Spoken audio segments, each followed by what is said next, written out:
तो नमस्कार प्रणाम आप सभी के स्वागत बा हमारे यूट्यूब चैनल में। और फेसबुक पेज पर देख रहल बानी तो फेसबुक पेज के फॉलो कर दी और यूट्यूब चैनल के सब्सक्राइब कर दी। चलिए आज बहुत ही प्यारा song power star Pawan Singh ji के, जो कि नथिया पे 9 गो बहुत ज़बरदस्त धमाका मचाने वाला रिलीज हो चुका है। तो चलिए आप सबका उसका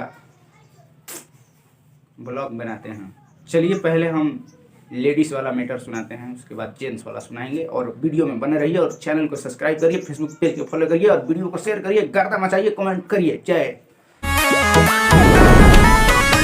बेरी बेरी किसके डिमांड न करो, घुसतर राउटे में कांड न करो। बेरी बेरी किसके डिमांड न करो, घुसतर रेवटी में कांड न करो। बेरी बेरी किसके डिमांड न करो, घुसतर रेवटी में कांड न करो।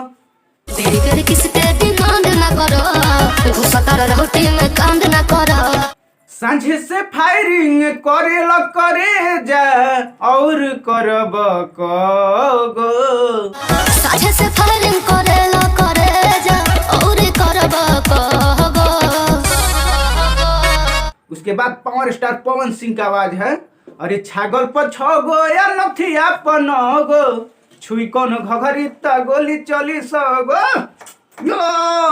छागल पर 6 गो या नथिया पर 9 गो, छुई कोनो घघरी त गोली चली 100 गो। छागल पर 6 गो या नथिया पर 9 गो, छुई कोनो घघरी त गोली चली 100 गो। छागल पे 6 गो नथिया पे 9 गो, छुई कोनो घघरी त गोली चली 100 गो। फाड़ दे।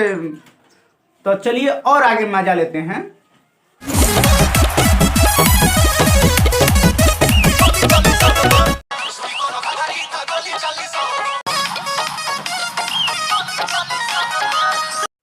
ले के पेमेंट बॉबी को द कमेंट हो, लिखो है ऑर्डर पे ऑर्डर।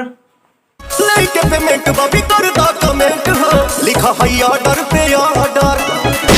ले के पेमेंट बॉबी को द कमेंट हो, लिखो है ऑर्डर पे ऑर्डर। दादी दादी गोली तू तो छेद कल टेंट हो, भइल समियाना बाबा। दागी दागी गोली कोइला टेंट छेदे छेद हो, भइल बसा मनवा भगदड़। लेके पेमेंट बॉबी कर द कमेंट हो, लिखा है ऑर्डर पे ऑर्डर। सॉरी वही जो गा रहे हैं लड़की। दागी दागी गोली कोइला टेंट छेदे छेद हो, भइल बसा मनवा भगदड़। दादी दादी गोली तू तो छेद कल टेंट हो, भइल समियाना बाबा। करो न काम के अमाउंट करे जा, ले लो न तुम चाही जोगो। करो न काम के अमाउंट करे जा, ले लो तू तुम चाही जोगो। छागल पर 6 गो या नथिया पर 9 गो, छुई कोनो घघरी त गोली चली 100 गो। छागल पर 6 गो या नथिया पर 9 गो, छुई कोनो घघरी त गोली चली 100 गो। छागल पर 6 गो या नथिया पर 9 गो, छुई कोनो घघरी त गोली चली 100 गो। का बुझलू? छागल पे 6 गो नथिया पे 9 गो, छुई कोनो घघरी त गोली चली 100 गो।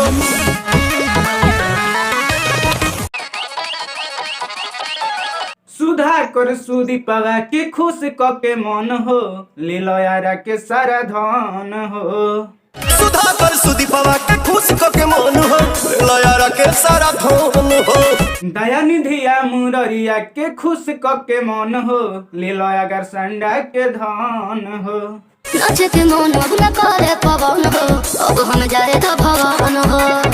नाचे के मन नहीं करे पवन हो, अब होने जाए दो भवन हो। हरे बिकिया दीपकवा के खुश क के मन हो, लयारा के सारा धन हो। नाचे के मन अब न करे पवन हो, अब हम जाए तो भवन हो। पूरा बरतिया में चलती तोहार बा, हमारो पूरा दो तले तल हो। पूरा बरतिया में चलती तोहार बा, हमरो पूरा तो तले तो गो। छागल पर 6 गो या नथिया पर 9 गो, छुई कोनो घघरी त गोली चली 100 गो। छागल पछागो या नथिया पलोगो छुई कोनो घघरी त गोली चली सोगो छागल पछगो या नथिया पनगो छुई कोनो घघरी त गोली चली सगो। छागल पे छागो या नथिया पनगो छुई कोनो घघरी त गोली चली सोगो। तो नमस्कार प्रणाम, आप सभी को वीडियो अच्छा लगा होगा तो आप सब लोग प्यारा सा कमेंट कर दीजिए और एक शेयर और चैनल को सब्सक्राइब। जय भोजपुरी, जय बिहार।